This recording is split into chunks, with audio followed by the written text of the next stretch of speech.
Hechos ya estos anuncios preliminares, vamos a pasar al tema del día, que como dije estará dedicado a el Inca Garcilaso de la Vega y Sor Juana Inés de la Cruz, las figuras más destacadas de la literatura hispanoamericana en el periodo colonial. Pero antes que nada, definamos qué se entiende por Hispanoamérica. Bueno, Hispanoamérica es el conjunto de países americanos de lengua española. Argentina, por supuesto, está incluido en esa Hispanoamérica.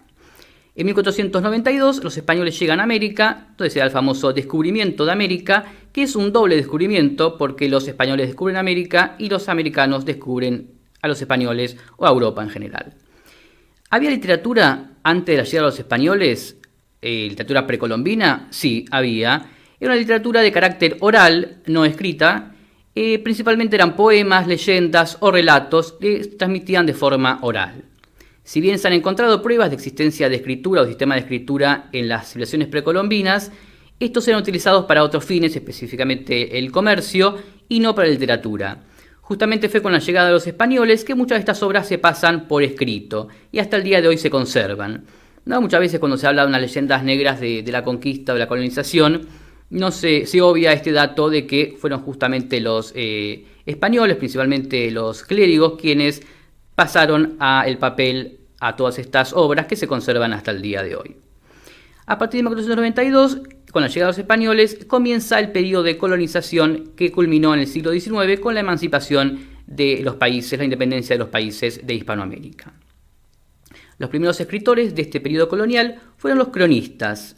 Es que el Nuevo Mundo, sin dudas, despertó en Europa un gran interés y una profunda curiosidad, y ello estimuló una intensa producción historiográfica destinada a narrar los hechos de la conquista, como también explicar los pormenores geográficos, botánicos, zoológicos, étnicos, antropológicos de estas tierras, que por supuesto eran totalmente, en muchos casos, distintos a lo que pasaba en Europa, en cuanto a los animales, las plantas, etc.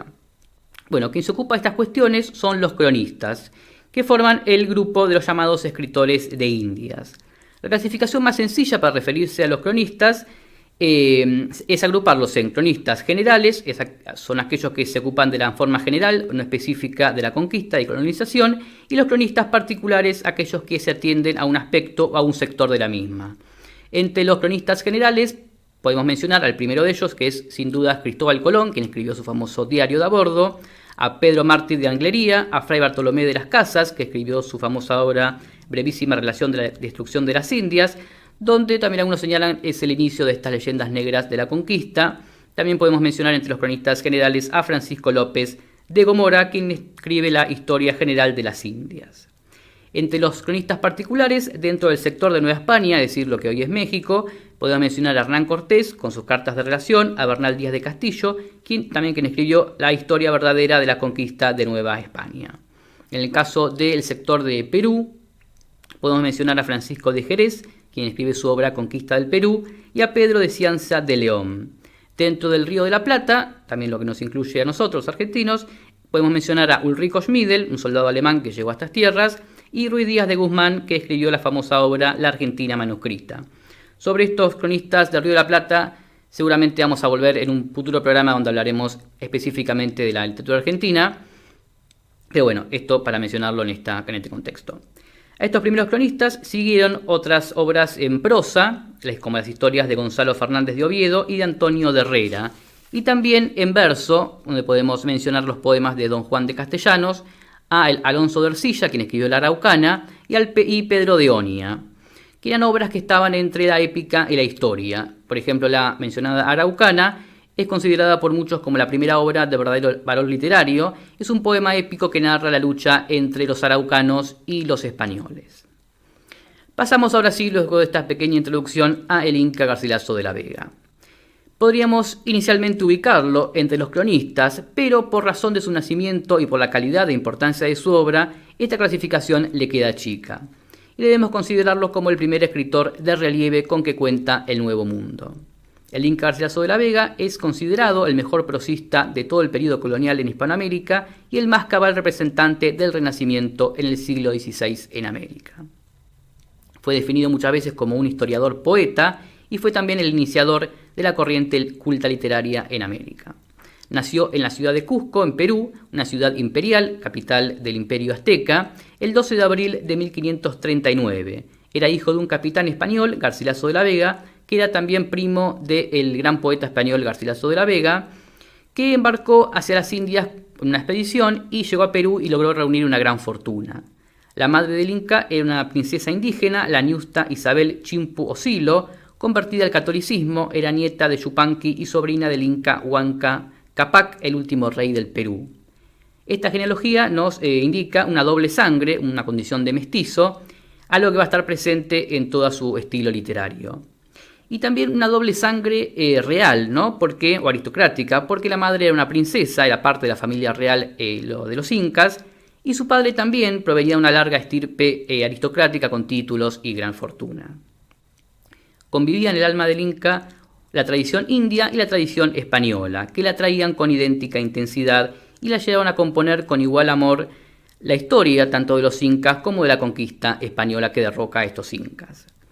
Y hay que resaltar esto de con idéntico amor porque el Inca Garcilaso de la Vega no tenía un rencor hacia lo español, ni tampoco un menosprecio a lo indígena, a lo inca, sino que tenía conciencia que él representaba algo nuevo, él como mestizo representaba algo nuevo, pero era consciente también que eso algo nuevo no salió de la nada, sino que tenía raíces, y estas raíces eran tanto españolas como indígenas. Por ejemplo, podemos leer un pasaje de la obra Comentarios Reales, que es la obra más importante que él escribió, lo siguiente: a los hijos de español y de India, o de indio y española, nos llaman mestizos, por decir que somos mezclados de ambas naciones. Fue impuesto por los primeros españoles que tuvieron hijos en Indias, y por ser nombre impuesto por nuestros padres, y por su significación, me lo llamo yo a boca llena y me honro de él. Aunque en Indias, si a uno de ellos le dicen que soy mestizo, lo toman por menosprecio.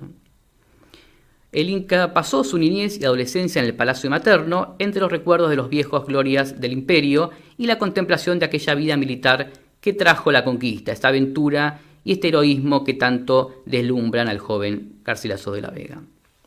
Se educó en su ciudad natal, en Cusco, en el colegio de los nobles mestizos del padre Juan de Culer. Allí aprende latín, música, danzas y armas y adquiere una esmerada educación humanística. También de boca de los parientes de su madre aprendió la lengua inca, el quechua, y fue también recogiendo distintos relatos de las hazañas de sus antepasados incas y las grandezas de la civilización incaica, lo que interpretaba por su formación cristiana con una mentalidad moderna. Por su condición de mestizo y su dominio de las lenguas españolas y quechua, y esta doble educación, tanto quechua como humanista española, el Inca Garcilaso pudo penetrar en el espíritu de dos mundos, el hispánico y el indígena. De muy joven sufre una decepción bastante cruel porque su padre lo abandona a su madre y se va a España a casarse con otra mujer, una mujer española de esclarecido linaje, y poco de tiempo después muere. Es por eso que el Inca, con 21 años de edad, parte a España a buscar su gran fortuna, su gran herencia, porque buscaba mejorar la precaria condición con que había quedado su madre y sus hermanos. Una herencia que legalmente había pasado a su segunda esposa, que era, como dijimos, de un linaje esclarecido española, y no le reconocía nada a este hijo mestizo. Bueno, parte a España y nunca regresaría a América. En España pasa 4 años reclamando en la corte de Felipe II su herencia, sin ningún éxito. Allí los parientes del padre, seducidos por la cultura y la simpatía del Inca, trataron de ayudarlo, pero bueno, la cuestión legal no progresa, incluso se agrava por el comportamiento que el padre del Inca había tenido en las guerras civiles del Perú. El padre había optado por enrolarse en el bando de los rebeldes, el rebelde Pizarro, aunque según el Inca de forma forzada por amenazas, y luego se vuelve al bando real, pero bueno, todo queda medio raro, entonces esto ayuda a que se agrave justamente la situación del Inca. En 1564, por necesidades económicas, sienta plaza de soldado. Permanece en la milicia durante 16 años, guerreando en las guerras de Flandes, de Navarra, en Italia y también en la sublevación de Alpujarras contra los moros a las órdenes de Juan de Austria, el hijo de Carlos V. Ahí asciende por arrojo y decisión al grado de capitán. Es en Italia donde aprende el toscano y también toma conocimiento de los autores italianos. Finalmente sale del ejército, según sus propias palabras, más pobre de lo que entró.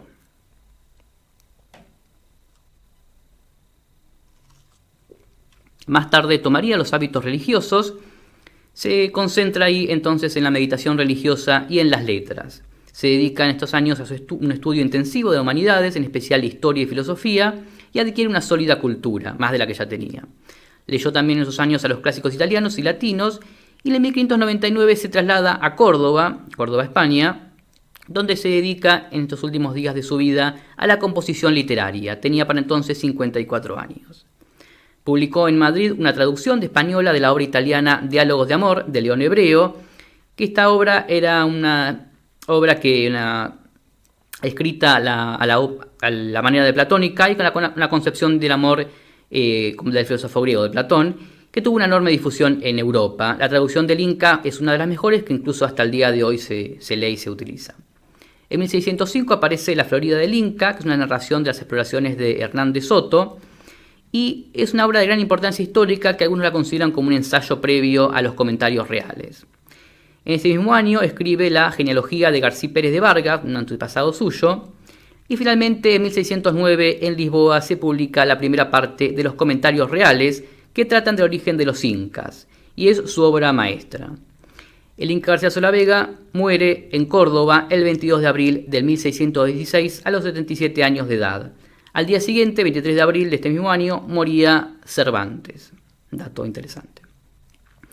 Fue enterrado en la Capilla de las Ánimas, en la Catedral de Córdoba, donde su tumba muestra el siguiente epitafio: ilustre en sangre, perito en letras, valiente en armas. Bueno, la obra fundamental del Inca, sin dudas, es Comentarios Reales, que consta de dos partes, como dijimos, una de 1609 y la segunda de 1616, que se publica póstumamente. La primera tiene el título de Comentarios Reales que tratan del origen de los incas, y la segunda tiene el título de Historia del Perú. Son sin duda una fuente importantísima para el estudio de la antigua civilización incaica. La primera parte trata del origen de los incas, y la segunda parte habla de la conquista del imperio y las luchas civiles de los españoles ocurridas luego de esta conquista. ¿Por qué escribió esta obra el Inca García Solávega? Bueno, como dijimos, el Inca García Solávega es un mestizo, se considera como tal y acepta esa identidad, ama con igual intensidad su origen inca y su origen español, pero toma conciencia de que él es algo nuevo, no es español ni inca. Es un mestizo que intenta darle a su identidad una legitimidad histórica y cultural. Podemos encontrar en su obra un hondo americanismo y a su vez una honda hispanidad. Sobre este tema, el prestigioso crítico peruano Luis Alberto Sánchez dice que el Inca era el primer criollo de su tiempo, de su patria y su continente. Ángel del Río, por su parte, dice que el Inca habla con elocuencia por primera vez el alma criolla, ideas europeas y sentimiento americano. La primera parte tiene 268 capítulos, distribuidos en 9 libros, y está dedicado a la duquesa de Braganza. Tiene un proemio donde compara a Cusco con Roma, y avisa que va a contar lo que pasó antes de los españoles, pero que a su vez está escribiendo otro libro, la segunda parte, sobre lo que pasó después. Sigue este proemio una advertencia donde plantea distintas cuestiones gramaticales sobre los vocablos incas. Y bueno, en el transcurso de la obra, en estos capítulos, traza una geografía del mundo, hace una descripción de la geografía del Perú, se refiere luego al origen de los incas, reyes del Perú, la fundación de la ciudad de Cusco, la capital del imperio, que fue creada por un hijo y una hija del sol, explica luego algunas leyes aborígenes, describe el templo del sol, sus grandes riquezas, la casa de las vírgenes destinadas al sol, las provincias y su administración, las construcciones reales, el territorio de los incas. También habla del sistema de postas y correos, de los quipus, que es ese sistema de numeración con hilos anudados. Hace una descripción también de la ciudad de Cusco, de las fortalezas, de la agricultura, de los productos incas. Habla también sobre los amautas, que son estos filósofos y poetas incas. Sobre el título, Comentarios Reales porque son verdaderos, dice que él lo escuchó, que tiene autoridad para escribir porque él justamente lo escuchó de boca de los mismos incas, pero de igual manera se apoya en los cronistas, ¿no? Sobre todo en la segunda parte. Una parte interesante de la primera parte es el libro 9, el capítulo 15, donde narra la muerte de Manco Cápac, uno de los reyes incas, que pronostica antes de morir la llegada de los españoles. La fuente principal de esta primera parte son las historias oídas en el palacio materno durante su niñez. Tiene un lenguaje muy rico y colorido, por momentos poético y apasionado, que lo hace destacar de otros cronistas o de otras obras de la época. La segunda parte de los comentarios reales trata exclusivamente, como dijimos, de la conquista del Perú, la llegada de los españoles y la lucha tanto con los nativos como las luchas intestinas que se dan después entre los mismos conquistadores. Está dividida en 8 libros y se refiere desde el arribo del conquistador del Perú, Pizarro, sus batallas, sus triunfos, la repartición de las tierras. También continúa con las rivalidades intestinas entre los conquistadores, la muerte de Pizarro, el gobierno de Diego de Almagro, las guerras civiles y qué suerte le cupo a cada uno. También describe las fiestas religiosas de los incas y españoles, la celebración del Santísimo Sacramento y la ejecución de un inca heredero del primer inca, Manco Cápac. La fuente de esta segunda parte es su propia memoria, rica en recuerdos personales y complementada también con la lectura de cuanto libro sobre historia del Perú haya caído en sus manos y también de testimonio de amigos y parientes. Sobre los cronistas e historiadores españoles que también escribieron sobre la historia del Perú, el Inca no busca polemizar, sino más bien servir de comentarista. De hecho, acá tenemos un pasaje de su obra que dice: en el discurso de la historia protestamos la verdad de ella y que no diremos cosa grande que no sea autorizándola con los mismos historiadores españoles que la tocaron en parte o en todo, que mi intención no es contradecirles, sino servirle de comento y glosa y de intérprete en muchos vocablos indios que como extranjeros en aquella lengua interpretaron fuera de la propiedad de ella. La segunda parte está dedicada a los indios, mestizos y criollos de los reinos y provincias del grande y riquísimo imperio del Perú. Un aspecto importante en la obra del Inca Garcilaso de la Vega es algunos señalan conflicto, pero es más bien una relación o un entrelazamiento entre la historia incaica, entre este amor a los incas que tanto muestra, y su fe religiosa. El Inca habla con amor y con dulzura de sus antepasados, de su raza, de las glorias del imperio Inca, pero se separa de la religión idólatra de ellos. Se apena por la derrota del imperio indígena, pero acepta la fe cristiana y la conversión de sus hermanos. Por ejemplo, también otro pasaje dice lo siguiente: no con pretensión de otro interés más que de servir a la República Cristiana, para que se den gracias a nuestro Señor Jesucristo y a la Virgen María su Madre, por cuyos méritos e intersección se dignó a la eterna majestad de sacar del abismo de la idolatría tantas y tantas grandes naciones y reducirlas al gremio de su Iglesia Católica Romana, Madre y Señora nuestra.